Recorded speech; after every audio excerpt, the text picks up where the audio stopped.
Bonjour, je me présente Yannick Seyer. Bienvenue dans mes mind maps. Aujourd'hui, je voudrais vous parler des nombres quantiques.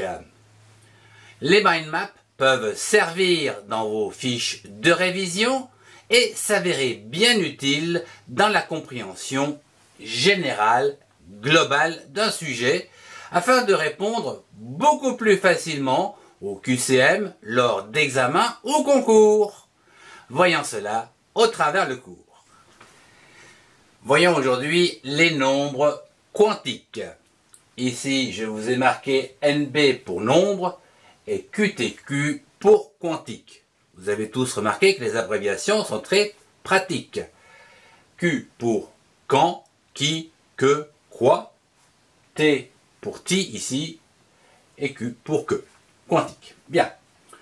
Les nombres quantiques sont au nombre de 4.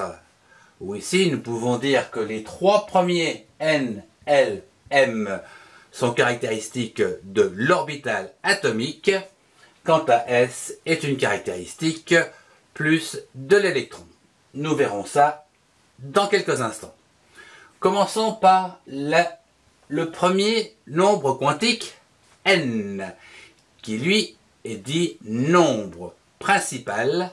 Alors, ici, c'est un nombre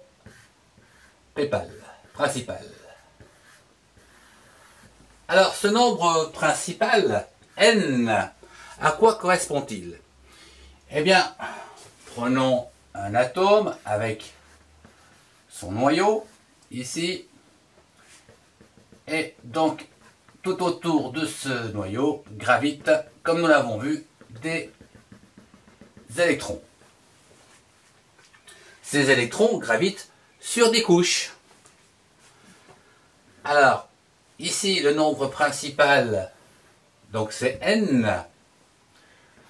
N peut être égal à 1. C'est en fait, voilà, ça, N égale à 1. Je vais mettre ça comme ça sera plus facile. N est égal à 1, c'est la couche K. Voilà, donc ici, couche K, où gravite un certain nombre d'électrons. Nous verrons par la suite qu'il y en a 2. Puis, N peut être égal à 2. Ça sera donc la couche suivante, la couche L. N peut être égal à 3, ce qui correspond à la couche KLM. Donc, pour résumer, c'est très simple, le nombre quantique N va donc définir la couche, simplement la couche où se situe l'électron. Alors, au niveau du tableau périodique, que je vais marquer ici, donc le tableau périodique, on va le tracer comme ceci. Ça correspond à des lignes ou des périodes. Alors, un moyen mnémotechnique, tableau périodique, je trace les périodes. Alors, pour la première période, c'est égal à n est égal à 1. Pour la deuxième période, c'est n est égal à 2. La troisième période, n est égal à 3. Et il y en a 7. Alors, il faut savoir que ici, eh bien, on a l'hydrogène. Et puis, tout au bout ici, on a l'hélium. Voilà un petit peu. Bon, après, n est égal à 2. N est égal à 3. On a tous compris un petit peu comment ça se situe. Je n'irai pas plus loin sur la suite donc, des éléments périodiques. C'était pour vous situer où était la couche numéro 1. Bien.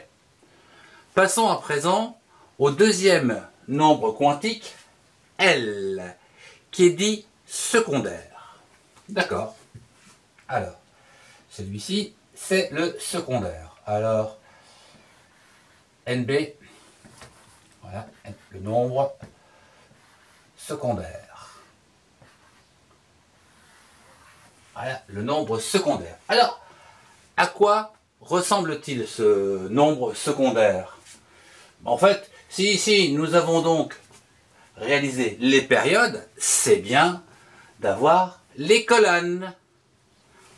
Alors, ici on a donc des colonnes, comme ceci. Alors, je vais les faire comme ceci. Voilà, on en a ici. Là, on va... Là, il n'y en a plus. Là, on va en refaire un certain nombre. Voilà. Voilà à quoi ressemble un petit peu le tableau périodique. Alors ici, ces nombres secondaires, eh bien, une petite chose également. Ici, on voit tout de suite, pour le n, je reviens un tout petit peu en arrière, où ici, n est toujours supérieur à 0. Voilà, ah mince, il y a des craies qui tombent. Bien, je ne reviens pas là-dessus. Donc, le nombre secondaire L, donc, sera plus au niveau des colonnes, ou famille. On appelle ça aussi des colonnes, parce que les propriétés des colonnes, eh bien, sont, au niveau chimique, quasiment les mêmes. Alors, le nombre secondaire donc va s'intéresser plus à ce phénomène donc de colonnes ou de familles. Alors, on a plusieurs familles. On a donc des comment dire, le nombre secondaire donc qui peut être égal à 0 ici. Donc ça sera un bloc que l'on appelle S. Puis ici, pour les 6 dernières, ça sera le bloc P. Voilà. Pour le bloc qui se situe ici, d'une manière générale, ça sera le bloc D. Encore un bout de craie. Et enfin, ici se situe le bloc F. Voilà donc comment s'organise le nombre secondaire. Alors, le nombre secondaire, lui, il peut prendre que des valeurs, donc 0, 1, 2, 3, etc. Alors, ce nombre secondaire L, donc je vais le marquer ici, puisque ça revient le L, donc il est supérieur ou égal à 0 et n moins 1. Voilà. Donc il peut être égal à 0 pour S, 1 pour P, 2 pour D, 3 pour F. Ce qui veut dire qu'on sera donc, par exemple, on va prendre un exemple pour K, où n est égal à 1. Alors pour n est égal à 1, eh bien on va avoir n-1, ça fait 0, ce qui veut dire que ici, L sera compris entre 0 et 0. Donc c'est 0. Ça sera donc bien égal à 0. Bien. Prenons le troisième nombre quantique qui ici est M. C'est le nombre magnétique. Alors, magnétique. Bien sûr, c'est le nombre, hein, NB. Ok. Alors, ce nombre magnétique, il va décrire la cinétique de l'électron. Alors, on va refaire un petit schéma complémentaire, où ici, reprenons le nombre, alors, NB. Le nombre magnétique, eh bien, M va se situer entre moins L et plus L. Ce qui va donc nous donner ici des valeurs, par exemple pour N égale alors L égale 0. Donc ça va faire donc entre 0 et 0, donc ça sera 0. Donc ici, la représentation sera donc la probabilité de trouver un électron donc dans une zone. Et il faut que cette probabilité soit certaine à 95%. Et ici, on s'aperçoit que cette zone de 95%, ici, va se situer, on va dire, dans un cercle comme celui-ci pour tout ce qui est le bloc des S. Le bloc des P, ici, nous avons dit que L était égal à 1. Ici, L était égal à 0. Alors, ce qui veut dire qu'on va aller de moins 1 à plus 1. C'est-à-dire que moins 1, 0, plus 1. C'est-à-dire qu'on a donc 3 valeurs. Alors, ici, eh bien, on va partir dans l'axe x, x', y, y', z, z'. Et on va donc se trouver donc avec des orbitales comme ceci. Voilà pour le bloc P. Quant au bloc D, lui, eh bien, L sera égal donc à 2. Pour que L soit égal à 2, M sera donc égal entre moins 2, moins 1, 0, plus 1, plus 2. Donc ici, on a 5. 5 orbitales. Alors, dans le bloc ici, on va en avoir 5.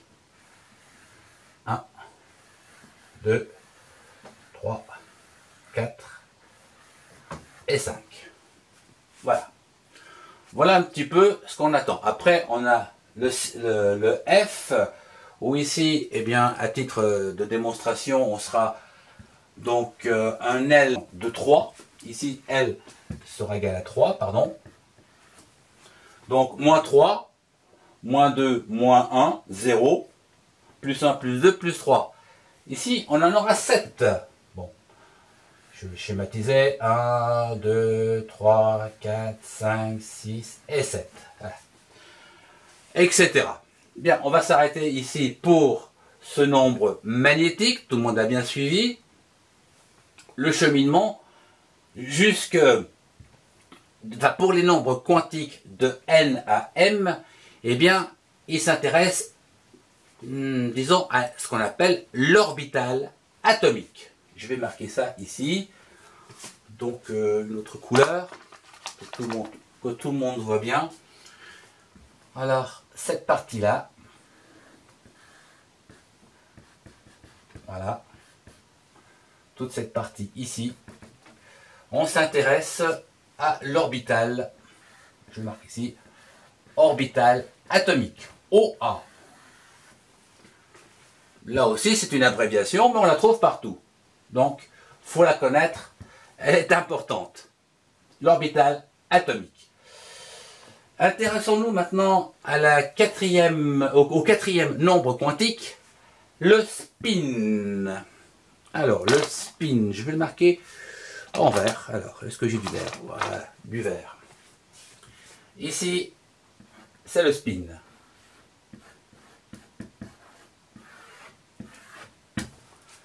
Le spin.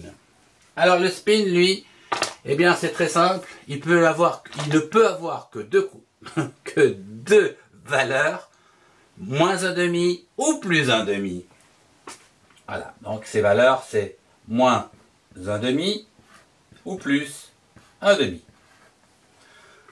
Voilà, ça c'est très très simple. Sa représentation, disons,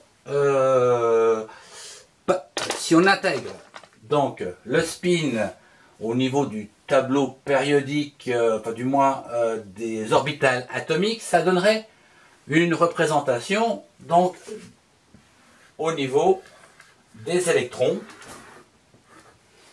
sur les orbitales atomiques. Alors, on a coutume de mettre des petits carrés comme ceci pour représenter les orbitales atomiques. Et ici, les électrons, ils peuvent être soit 1,5, donc dans un sens, et tête bêche pour l'autre. Voilà, 1,5, moins 1,5, plus 1,5. Nous venons de réaliser une mind map avec les nombres quantiques, ainsi que quelques modélisations afin d'avoir une meilleure compréhension. Voyons à présent comment rédiger une fiche de révision qui va vous servir au TD et aux révisions futures, dans laquelle je vous conseille d'y retrouver notre mind map avec la modélisation de quelques schémas, les mots-clés, les formules, les exemples que l'on aura pris éventuellement en cours, les annales pour réaliser vos QCM. Après cette première partie visuelle et globale, je vous invite à compléter votre fiche de révision avec, en deux, les mots-clés. Ici, habituez-vous à abréger les mots courants. Ils vous seront bien utiles, notamment dans la prise de notes. En 3, je vous propose d'écrire en rouge les formules, les unités, les définitions ainsi que les moyens mnémotechniques. En 4e position, ajoutez un exemple concret donné par exemple dans un cours. Et enfin, en 5e position, reportez des exercices de QCM que vous avez extraits d'annales des années passées sur ce sujet. Et placez la correction à l'envers, soit en bas à droite ou en bas à gauche. Je vous remercie de votre attention. Si vous avez aimé, mettez un pouce et partagez cette vidéo avec ceux qui en ont besoin. Retrouvez mes cours dans les playlists qui s'affichent. Au revoir et à très bientôt.